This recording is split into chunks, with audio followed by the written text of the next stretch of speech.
Казан диварлары янынан үткән вакытта һәр вакыт илемә, җиремә, халкыма, кавымыма иминлек телим. Дәрдемән әйткәнчә, ах, туган кавымым газиз. Ул һәр вакыт татар халкы аның киләчәге турында уйлый. Бу хезмәтләрендә дә чагылыш тапкан. 1990 елгы күтәрелеш чорында җыеннарда катнашкан һәм аеруча кадерлесе Резида Ганиева милләтебезне аң белемле итүдә зур өлеш кертә. Эрудицияле, дөнья әдәбиятын яхшы белгән шәхес иде. Ул дөнья әдәбияты дәрәҗәсендә татар әдәбиятында күрәсе килде. Һәм шунарга ашкынды да. Шушыларны өйрәнгән вакытта, мәсәлән, аерым әдипләрне беләсең, ләкин ул аларның теге фактик ягыннан гына түгел, асылына кирергә тырыша иде.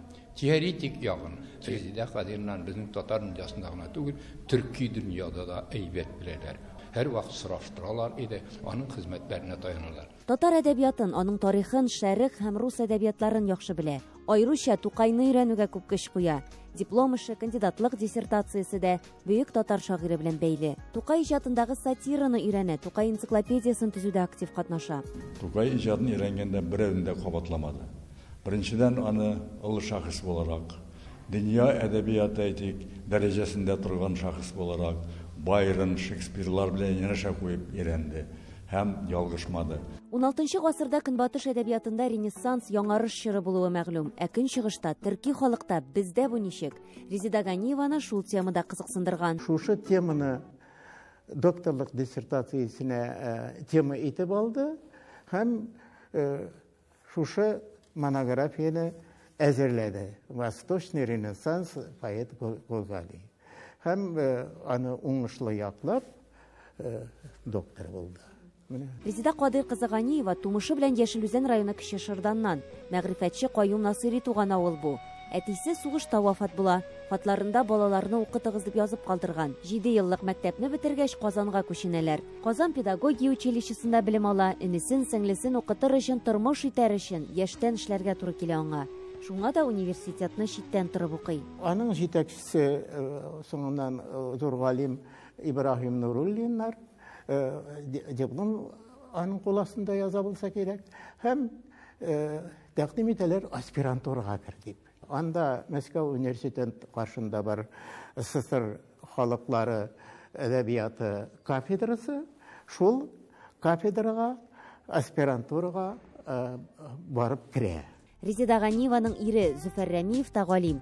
1968 елда өйләнешәләр. Танышулары кызыклы. Резида Ганиева Зөфәр Рәмиевның диплом җитәкчесе булган. Диплом өчен яхшына яздым. Ул мине инде 7 мәртәбә яздырам, мин сине сөйләгән истәе.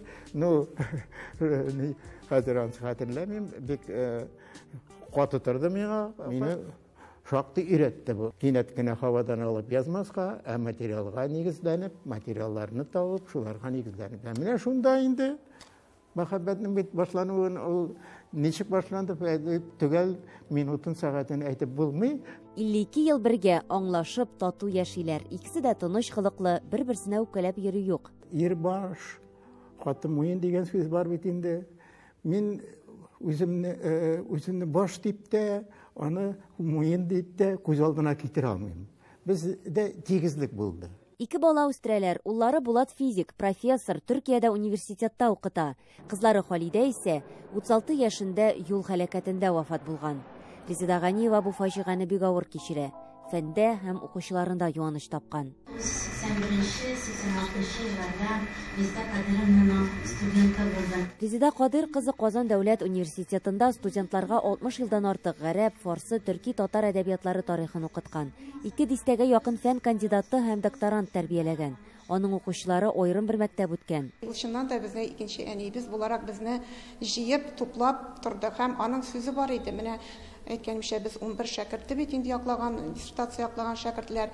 Ул мин үлгәч тә бергә булыгыз, һәр вакыт бер-берегезгә ярдәмләшеп яшәгез дип әйтте. Диплом язган дәврдә бит инде ул бик нык тыгыз вакытлар, ләкин ул менә үз өенә дә чакырып, анда утырып, анда сөйләшеп, без инде анда да әлбәттә архив материалларына мөрәҗәгать итәдек. Шуңа күрә ул бер белем бирсә, ул инде менә күп кырлы итеп тәкъдим итәдер. Резида апа миңа шактый гына шундай юл күрсәтте менә. Йомшак, әкрен, сабыр тавыш белән безгә аңлата иде теманы ничектер.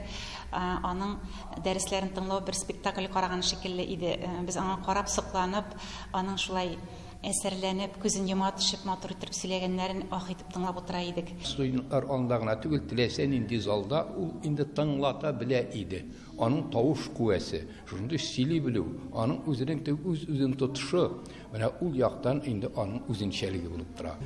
Әдәбиятның бөтен хикмәте аның тәмендә, кеше хукукын яклауда һәм кеше әдәбиятны укып ләззәт алырга һәм үзе дә үзгәргә, камилләшергә тиеш дигән фикер уздырды.